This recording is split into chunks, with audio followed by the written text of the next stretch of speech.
I post about this on my social media pages, and people say the same thing. John, I played these same games, and I haven't killed anybody. Yeah. You know what are the missing links that these people are overlooking? When I was a kid, I never buckled my seatbelt. Every kid never buckled a seatbelt. They're all just fine. Right. We all lived. Yeah. But, not every kid with his belt unbuckled died. Right. All the ones that died had their seatbelt unbuckled. Right. Not every kid that played these games become killers. But all the killers have that one thing in common. The data is irrefutable. The FBI studied 19 school killers. Dr. Jim McGee, no, they weren't all on Ritalin, not Ritalin. No, they weren't all on antidepressants. 2, maybe 3. The FBI themselves could not find out in one case. People say, oh, yeah, I can verify they were all on. How do you know that? The FBI couldn't find out. But of the 19, 2, maybe 3 were prescribed antidepressants. And one of them said in his journal, one of the Columbine killers, I'm a stop drug to build my rage. Mm-hmm. The one thing that killers all had in common, the European study of all their killers, and the worst have been in Europe. Understand, this is worldwide. Right. Finland's had 3 juvenile mass murder in the school. The 2 worst have been in Germany, with some of the rigidest gun laws in mm-hmm. one of the most rigid gun laws in Europe.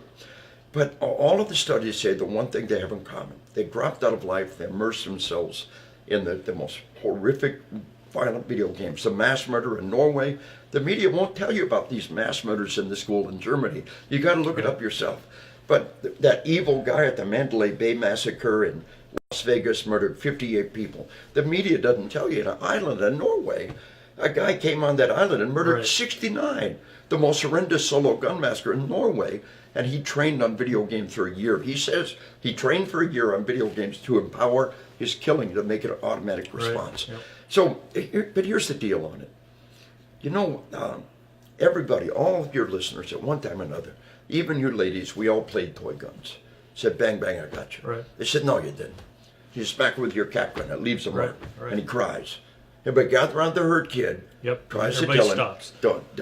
Don't tell mom. Please don't tell mom. Yep. I'm sorry, don't tell mom. Somebody gets hurt and the play stops. In a basketball game, in a football game, when a player gets hurt, the fans go silent and the play stops. In healthy play, whenever somebody gets hurt, the play stops. But in the video game, you blow your playmates' heads off and explosions of blood. Does the play stop? You get in trouble, you get points.